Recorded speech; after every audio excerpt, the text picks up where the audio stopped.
Saudara, polisi telah meringkus 15 orang yang diduga terlibat penculikan dan pembunuhan Muhammad Ilham Pradipta, seorang kepala cabang Bank BUMN. Salah satu terduga pelaku adalah pebisnis dan motivator. Namun motif kejahatan ini hingga saat ini masih belum terungkap. Bentok ini, Bang.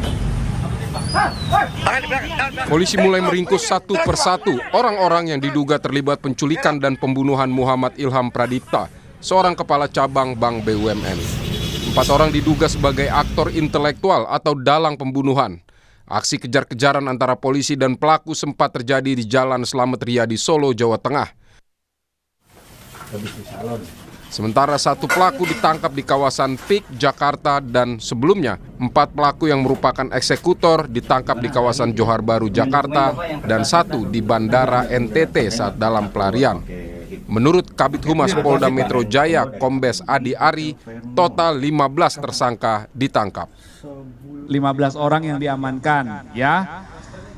6 orang diantaranya itu diamankan oleh rekan-rekan dari Subdit Resmob, kemudian 9 orang lainnya itu yang mengamankan adalah Subdit Jatanras. Ini membutuhkan waktu, kami harus hati-hati, kami harus berdasarkan SOP, kami juga harus proporsional.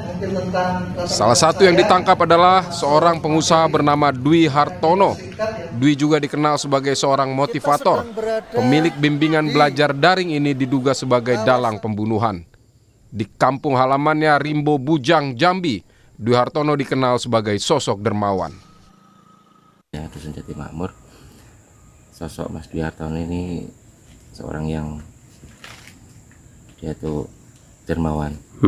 Mas Dwi dermawan, dia suka membantu, mengasih modal-modal usaha, kemudian salah satunya juga pernah menghibahkan 1 unit dalam bulan untuk desanya.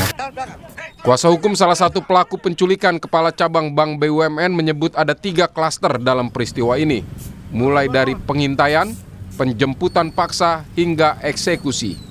Ia menyatakan kliennya hanya berperan dalam penjemputan paksa dan tidak terlibat dalam eksekusi yang merenggut nyawa korban.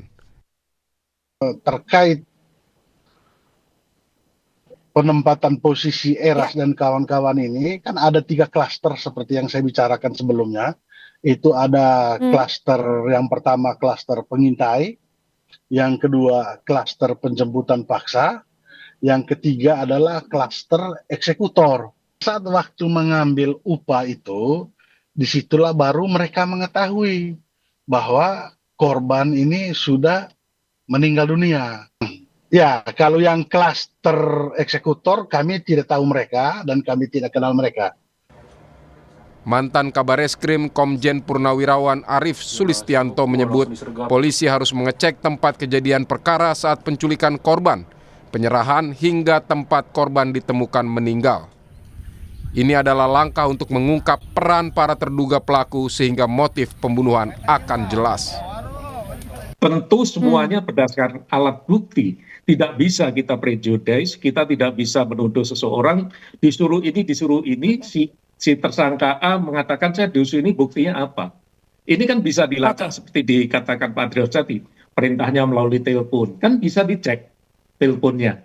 Di mana teleponnya, posisinya bisa dicek, dibayar pakai duit apa, bagaimana membayarnya. Semua pasti akan bisa diungkap oleh tim penyidik, karena motif ini penting nanti untuk penerapan pasal yang diterapkan kepada masing-masing pelaku ini.